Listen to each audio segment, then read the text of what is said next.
Jai Sri Krishna. This video is for Gita Olympiad 2025. I am going to recite slokas 1 to 20 in Adhyaya 18. Moksha Sannyasa Yoga. This is the last chapter of Bhagavad Gita. Arjuna Uvacha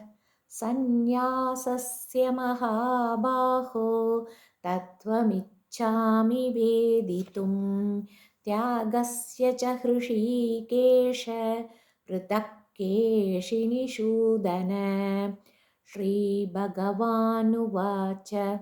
Kamyanang Karmanang Nyasam Sannyasang Kavayo Viduhu सर्वकर्मफलत्यागं प्रागुस्त्यागौ विचक्षणाः त्याज्यन् दोषवदित्येके कर्म प्राहुर्मनीषिणः यज्ञदानतपः कर्म न त्याज्यमिति चापरे निश्चयं शृणु मे तत्र त्यागे भरतसत्तम त्यागो हि पुरुषव्याघ्र त्रिविधः सम्प्रकीर्तितः यज्ञदानतपः कर्म न त्याज्यं कार्यमेव तत् यज्ञोदानं तपश्चैव भावनानि मरीषिणाम् एतान्यपि तु कर्माणि सङ्गं त्यक्त्वा फलानि च कर्तव्यानीति मे पार्थ निश्चितं मदमुत्तमम् नियतस्य तु सन्न्यासः कर्मणो नोपपद्यते मोहात्तस्य परित्यागस्तामसः परिकीर्तितः दुःखमित्येव यत्कर्म कायक्लेशभयात् त्यजेत् स कृत्वा राजसं त्यागन् नैव त्यागबले लभेत् कार्यमित्येव यत्कर्म नियतं क्रियतेऽर्जुन सङ्गं त्यक्त्वा फलं चैव त्यागः सात्विको मतः न द्वेष्ट्यकुशलं कर्म कुशले नानुषज्यते त्यागी सत्त्वसमाविष्टो मेधावी छिन्नसंशयः न हि देहभृता शक्यन् त्यक्तुं कर्माण्यशेषतः यस्तु कर्मफलत्यागी सत्यागीत्यभिधीयते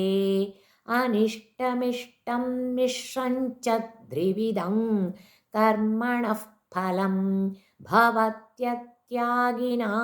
प्रेत्य न तु सन्न्यासिनां क्वचित्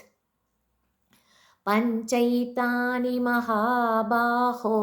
कारणानि निबोध मे साङ्ख्ये कृतान्ते प्रोक्तानि सिद्धे सर्वकर्मणाम् अधिष्ठानं तथा कर्ता करणं च पृथग्विधं विविधाश्च पृथक् चेष्टा दैवं चैवात्र पञ्चमं शरीरवाङ्मनोभिर्यत् कर्म प्रारभते नरः न्याय्यौ वा विपरीतौ वा पञ्चैते तस्य हेतवः तत्रैवं सति कर्तारमात्मानं केवलं तु यः पश्यत्यकृतबुद्धित्वान् न स पश्यति दुर्मतिः यस्य नाहङ्कृतो भावो बुद्धिर्यस्य न लिप्यते हत्वापि स इमाल्लोकान् न हन्ति न निबध्यते ज्ञानं ज्ञेयं परिज्ञाता त्रिविधा कर्म चोतना करणं कर्म कर्तेति त्रिविधः कर्मसङ्ग्रहः ज्ञानं कर्म च कर्ता च त्रितैव गुणभेदतः प्रोच्यते गुणसङ्ख्यानि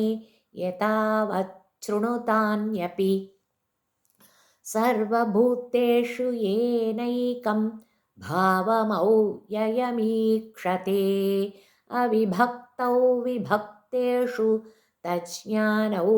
विद्धि सात्विकम्